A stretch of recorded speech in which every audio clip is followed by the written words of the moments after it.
Remue ménage. Remue ménage.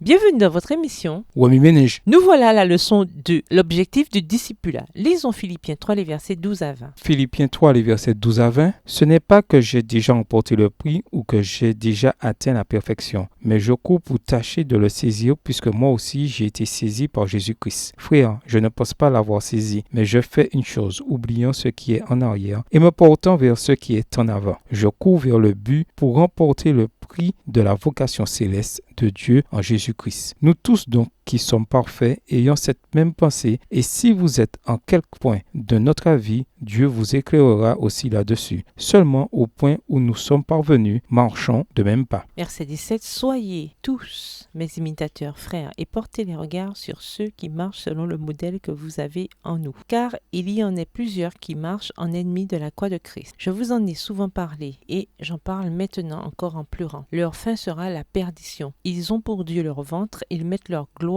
dans ce qui fait leur honte. Ils ne pensent qu'aux choses de la terre. Mais notre cité à nous est dans les cieux, d'où nous attendons aussi comme sauveur le Seigneur Jésus-Christ. Introduire. Ce que l'on voit correspond à ce que l'on fait. Vous êtes-vous déjà surpris à faire ou à dire quelque chose exactement comme vos parents? Par exemple, dans le ton ou par un mouvement physique quelconque, dans une phrase courante ou par une expression faciale inconsciente. Les enfants se promettent souvent de ne jamais être comme leurs parents, mais d'une façon ou d'une autre, ces petits comportements involontaires leur jouent des tours. Lorsqu'on se rend compte au souvenir de sa promesse, on sourit ou on fait l'amour avec humour. Il est intéressant de voir combien les êtres humains imitent ce qu'ils voient. Ce phénomène ne se limite pas aux parents et aux membres de la famille. Ceux qui sont obsédés par des icônes culturelles particulières finissent par bouger, agir, parler et faire les choses comme leurs idoles. Ceci dit, nous n'imitons pas que les icônes culturelles. Nous copions aussi inconsciemment ceux qui nous entourent. N'est-ce pas là le fondement même de la mode, des tendances, des changements de langage, des médias, de la musique et de l'art? Cette liste, bien évidemment, s'allonge.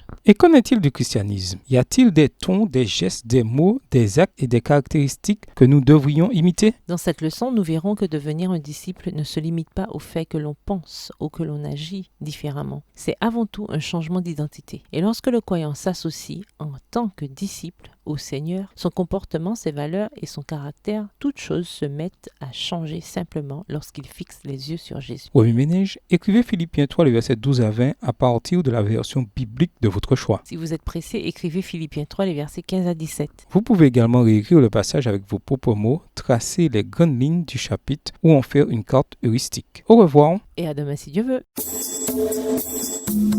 Remue ménage. Remue ménage.